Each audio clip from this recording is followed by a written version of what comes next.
বৃষ্টিটা একটু কমেছে, তো এই সময় ফুলটা তুলে নিই। কালকে ফুল তুলতে পারিনি, কালকে বিনা ফুলেই পুজো হয়েছে।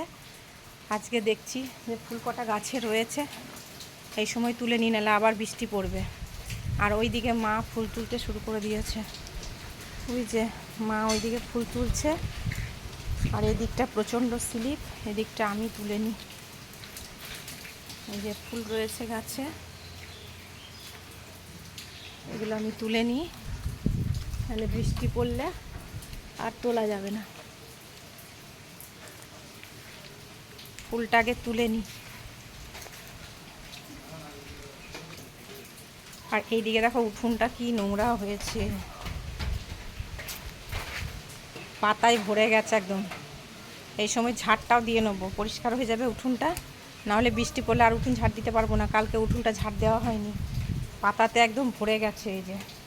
এই যে মাকে বারণ করলেও না, মা শোনে না। মা সেই চলে আসবে এখানেই, আমি তুলে দিচ্ছি, তারপরে পোষাচ্ছে না মায়ের।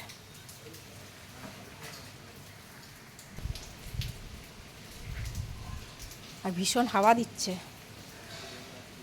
এখানে কটা সাদা নীলকণ্ঠ ফুটেছে, ভীষণ হাওয়া দিচ্ছে। দেখো গাছের পাতা কেমন নড়ছে।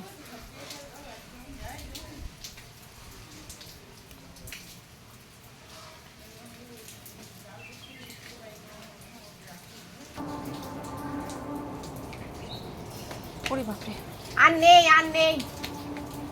ওই ওই ওপরে একটা ফুল রয়েছে, সেটার দিকেও চোখ যাচ্ছে। দাঁড়াও দাঁড়াও দাঁড়াও, তুলে দিচ্ছি। থাক, যে কটা হয়েছে ছেড়ে দাও, যা হয়েছে হয়েছে, ছেড়ে দাও।